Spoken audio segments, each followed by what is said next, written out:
One of the best ways to roast a turkey is to actually break down the turkey into individual parts prior to roasting.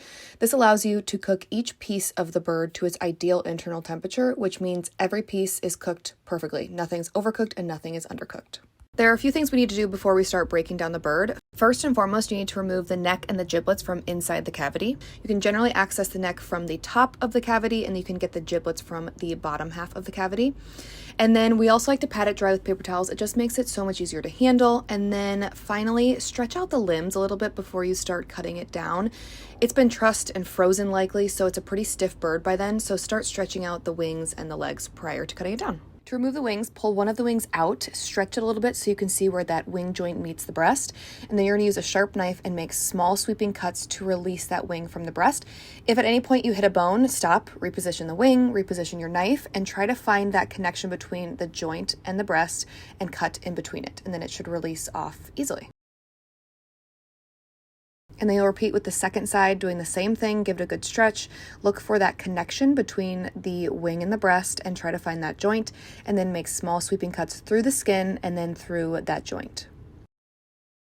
One other thing I want to mention, a sharp knife is absolutely essential. You can use a chef's knife, a boning knife, or a paring knife. I will say for a bird this size, which is about 13 pounds, you're going to want a pretty good size knife that has a little bit of heft behind it, especially when you're going to be taking down or breaking down the backbone.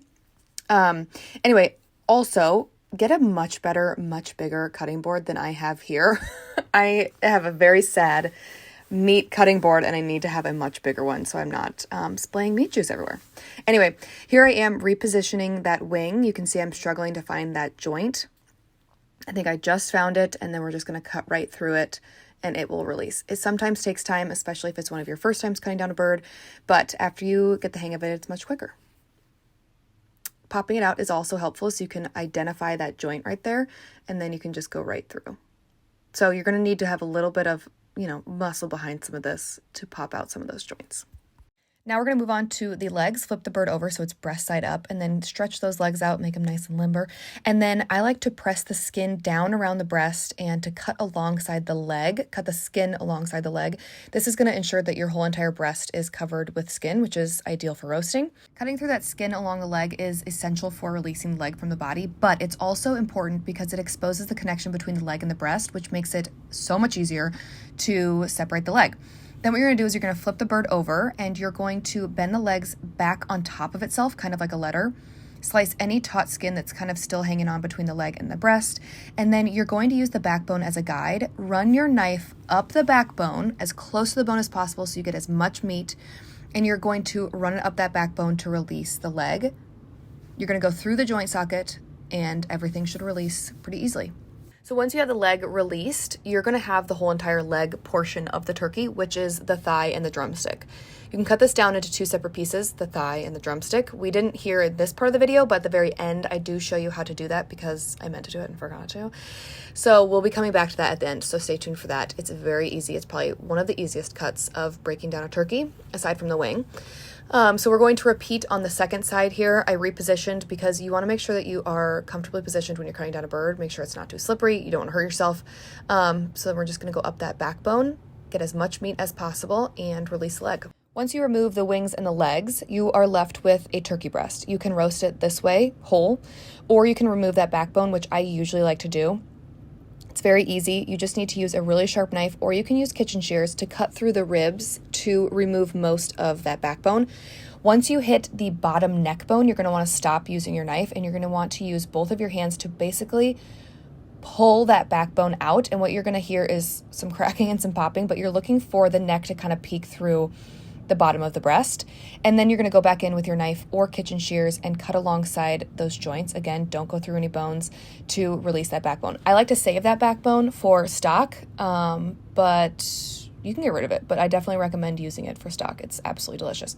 So from here, you're going to have a bone-in turkey breast without the backbone, and you can roast the turkey breast this way. We have a recipe for this. Roasting with the bone in creates super delicious, moist turkey breast meat.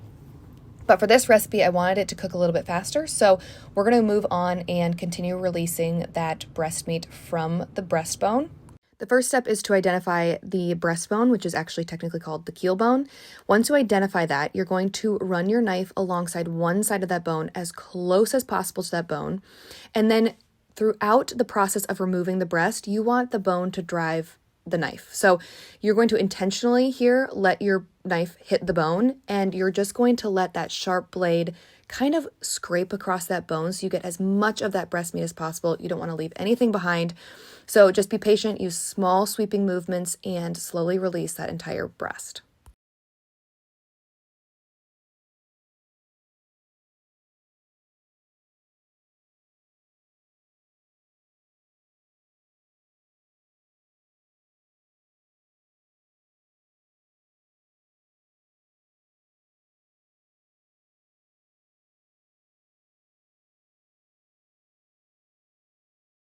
Removing the second breast can be a little bit more difficult because you have less to hold on to, so you have less leverage, you have a sharp knife in your hand and a slippery bird. It can be difficult. So be patient, identify that keel bone, and then scrape your knife alongside that bone to release the breast. If you want a little bit more leverage, you can use a paper towel or a clean kitchen towel in the hand that you're grabbing the breast with. This will just be a little bit more grippy and allow you to hold onto that breast without slipping around. Once both breasts are removed from the breastbone, you can reserve that breastbone to make homemade turkey stock. Once the breasts are broken down, you can actually break it down even further into turkey breast meat and then also your turkey tenderloin, which is the super tender portion of the breast. We're not going to do that today. I wanted to keep it whole so I could roast the whole breast together. But there is a tendon running through that turkey tenderloin that you will want to remove because it's very tough. You can just grab the end of it with your hand, or you can use a clump of paper towels for extra grippage. It's very easy to remove. You're just going to take your sharp knife and run the knife alongside that tendon until it slowly kind of peels away from the meat. The key is to release any meat from the tendon so you're not losing any yield. So now we have wing portions, we have leg portions, and we have our breast portions. From here, as I promised, I'm going to show you how to break that thigh down away from the drumsticks so you have even more portions. It is now coated in a dry brine because I forgot to do this earlier. Start by identifying where that joint is between the thigh and the drumstick, and then using your sharp knife, cut through that joint at the very top of the drumstick to release the thigh from the rest of the leg. You're looking for a drumstick that has a nice round top and a thigh that is a pretty hefty size. So just be patient, find where that joint is, and go right through it. And now you have all of your individual pieces. You have your thighs, your drumsticks, your wings, and your breasts.